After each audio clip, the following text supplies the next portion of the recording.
நாம் மீண்டும் இந்த சிறப்பு நேர்காணல் நிகழ்ச்சியோடு இணைந்து கொண்டிருக்கிறோம். நீங்கள் அறிந்துள்ளதைப் போல எங்களோடு இணைந்து கொண்டிருப்பவர்கள் முன்னாள் அமைச்சரான ஜான் ரான் மற்றும் முன்னாள் ஐரோப்பிய நாடாளுமன்ற உறுப்பினர் ராபர்ட் ஈவன்ஸ் ஆகியோர் இன்றைய நிகழ்ச்சியில் கலந்து கொண்டு ஜெனீவாவில் தற்போது நிகழ்ந்து கொண்டிருக்கும் விடயங்கள் பற்றி கலந்துரையாடிய வண்ணம் இருக்கிறார்கள்.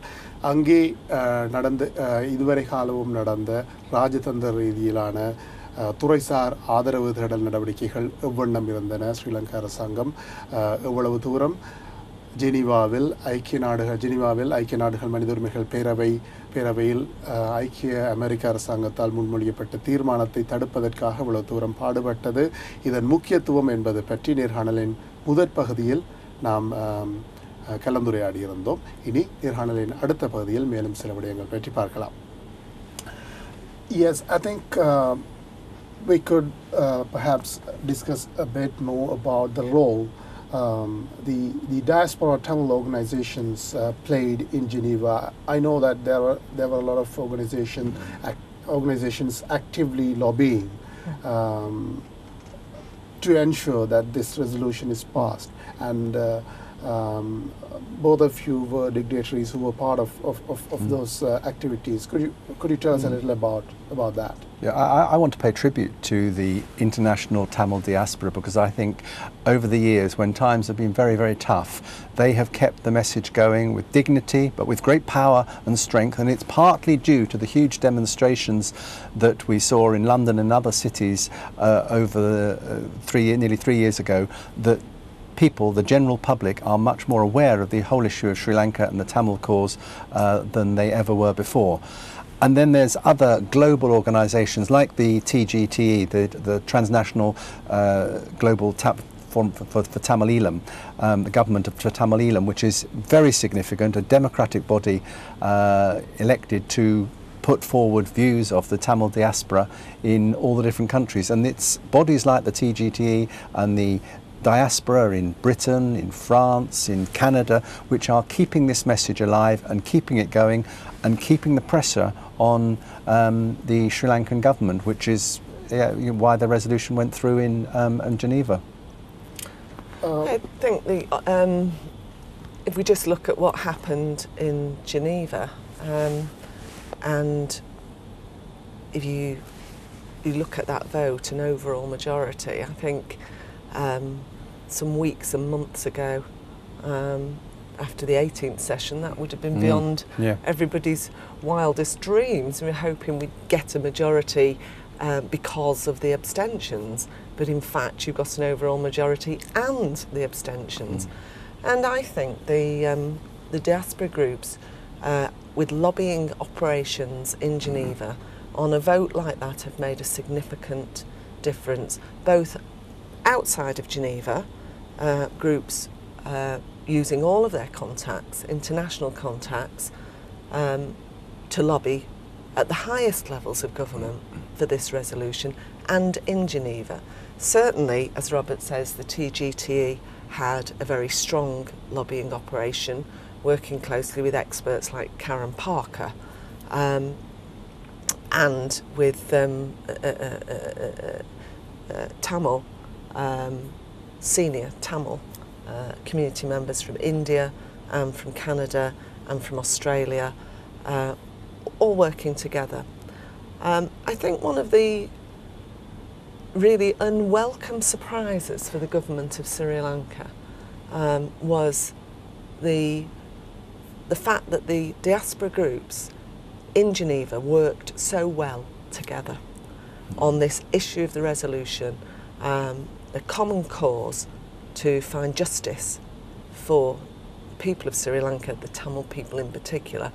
The Tamil diaspora groups had put a lot of effort into understanding how that system works. It can be very confusing when you're in Geneva. So knowing what's going on, understanding the best way to approach people and how to lobby, keeping fantastic records. And I think TGTE, British Tamil Forum had a very strong operation. Working with the Canadians and again the Australians and the Americans.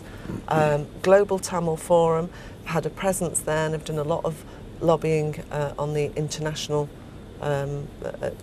stage.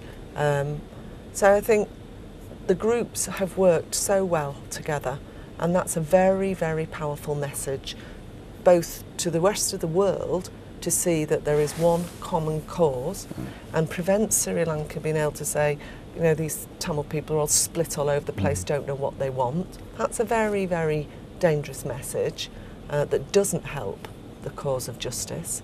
And there's been a very consistent message coming through also on the social media, with Twitter has been immensely powerful for people, keeping people informed, and of course the internet is providing pictures, probably the basis of some of the Channel 4 inquiries coming through when it's beating the censorship of the Sri Lankan government to come out mobile phone and through, as I say, Twitter, Facebook, all the internet channels, is letting the rest of the world really find out what was going on. I think it's a very important point, because having learned what an important role the social media played in places like Egypt and other places and those revolutions. I think it is important for the Tamils to realize how helpful it could be. Now, I can see. And, in the TNA, in the interests of stability and security in Sri Lanka, have to make a decision not to come to Geneva, then the Tamil diaspora having a strong operation working together is very, very important. Then it is the voice for the voiceless, because there are times when the elected Tamil politicians of Sri Lanka can't raise their voice in the way they might want to. Now, I can see a tricky situation developing here. Obviously, the Tamil organizations in the diaspora want to make sure that the Sri Lankan government is held accountable for the alleged crimes it has committed and the atrocities it has committed against the Tamil community. On the other hand, Tamil people living in the island, there's a need for their political aspirations to be addressed, and that cannot be done without engaging with the Sri Lankan government, because it is only the Sri Lankan government that can give a political solution, whether one likes or not. That remains the reality. So how can these two challenging endeavors go together? I mean, what approach do you think should these organizations take? The first step really has got to be, and I hope the resolution creates this, the a genuine will on behalf of the Sri Lankan government to move forward and to set in place not just reconciliation but democratic structures. In countries of the Arab Spring, they're already talking about elections and setting up new forms of government only just a year on. Here we're 3 years on, and there seems to be no evidence that anything is being put in place. And this is where the international community can be supportive and helpful if only the Sri Lankan government would let them. There are examples, whether it's in Northern Ireland, where you can say it was very different, but it was also the situation fairly similar for many years, where we have now, albeit delicate, but we have a massive step forward from the terms of peace and democracy and the representation of different groups of people. Or whether you want to look at what's in Spain with the different, the regional representation of a federal structure there. And there would be a different model for Sri Lanka, something different, because there are Tamil people in the north, there's Tamil people in Kandy, and there's Tamil people in Colombo in the south, and there's the Muslim communities and the Christian communities, all to be represented. But it's not beyond the wit of the international community to do this, and I'm sure the UN and other international figures and the Commonwealth will be there to help and support if the Sri Lankan government shows that it actually wants to move forward. If it doesn't, and it wants to carry on in this vein of suppressing the Tamils and keeping them there in their place, as has happened over a very, very long period, well then I think the international community will be coming back with stronger resolutions and stronger measures against Sri Lanka. But the answer, as ever, is in the hands of the President and his government. Yeah, that's correct. the reason why I'm asking this question is, I mean, you have been involved in the activities, you have supported the activities of many of these organizations that you mentioned among the Tamil diaspora. Now, as you say, the political voices of the Tamils have no space to express themselves within Sri Lanka. And the Sri Lankan government has been very hostile towards all these diaspora organizations. So there doesn't seem to be a point where something could happen. It is difficult, isn't it, if you say, we've got to have a political solution and reconciliation. Who are the Tamils to reconcile with if the government of Sri Lanka is not genuinely seeking reconciliation?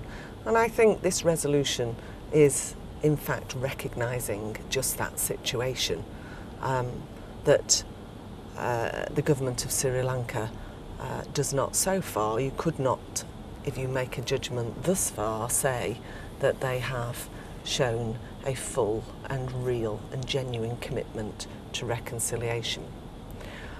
My own view is that, and I think a lot of cases over time show us this, that reconciliation that is not based on accountability has very little chance of offering us a long-lasting solution of peace and justice. And that's why the concern expressed in the resolution about abuses and human rights violations is very, very important.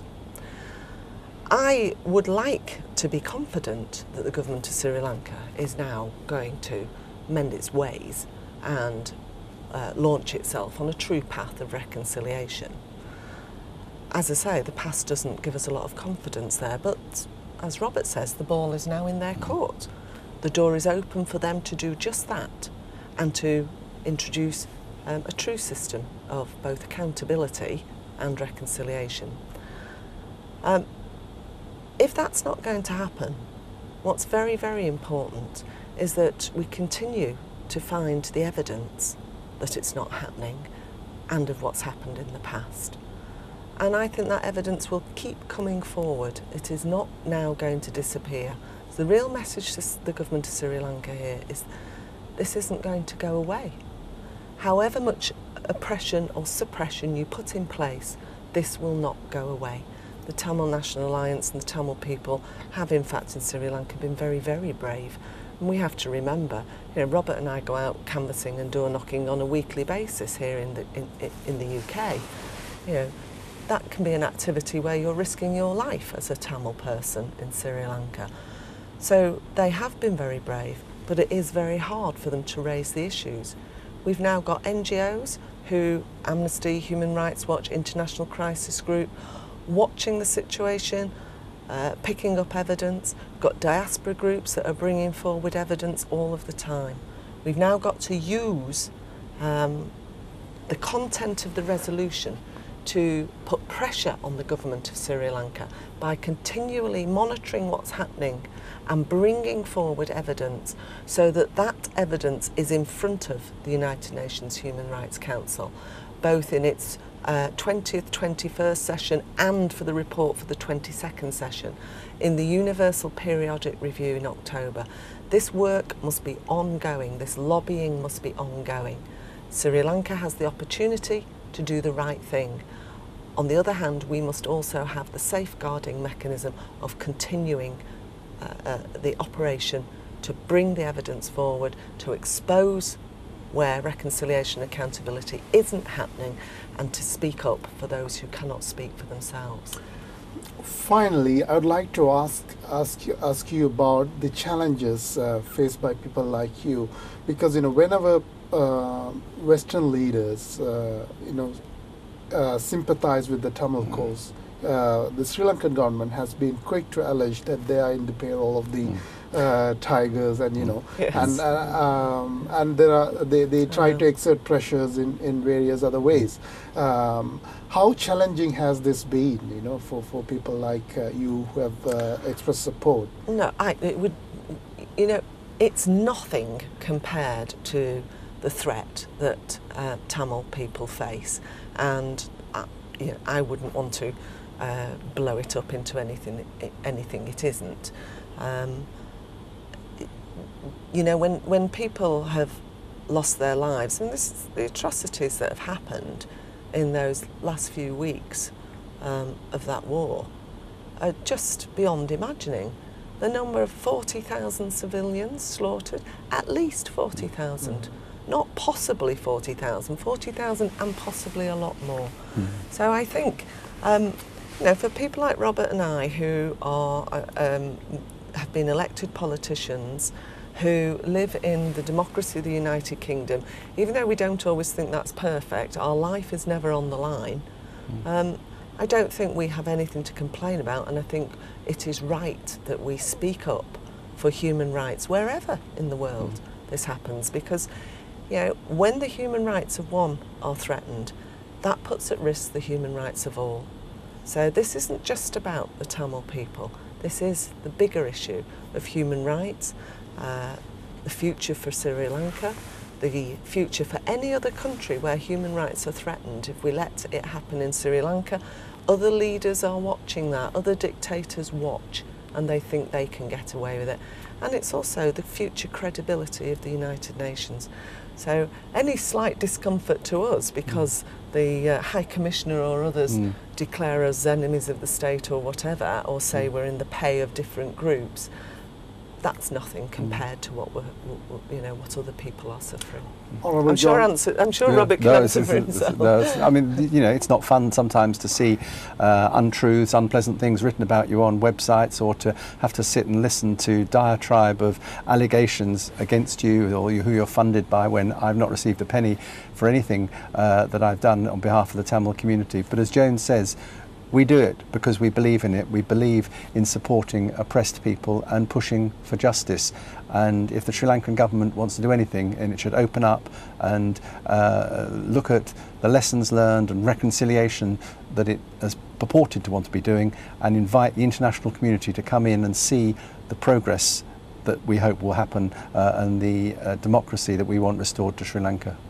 Honourable John Ryan, Honourable Robert Evans, thank you very much for joining us today on this show and sharing your views. Thank you very much for your time. Thank you. இத்துடன் இந்த சிறப்பு நேர்காணலை நாம் இன்றைய தினம் நிறைவு செய்து கொள்கின்றோம். இன்றைய தினம் ஜெனீவாவில் நிகழ்ந்த ஸ்ரீலங்கா அரசாங்கத்துக்கு எதிரான தீர்மான முன்வரைவு வாக்கெடுப்புக்கு விடப்பட்டு 24 நாடுகள் அதற்கு ஆதரவாக வாக்களித்திருக்கின்றன என்ற செய்தி எட்டிய நிலையில் இது தொடர்பாக நிகழ்ந்த ராஜதந்திர செயற்பாடுகள், அதன் பின்னணியில் நிகழ்ந்த துறைசார் ஆதரவு தேடல் நடவடிக்கைகள் பற்றி இந்த சிறப்பு நேர்காணலில் கலந்துரையாடியிருந்தோம். மற்றொரு தினமும் இதே போன்ற ஒரு நிகழ்ச்சியில் சந்திக்கலாம். அதுவரை நன்றி, வணக்கம்.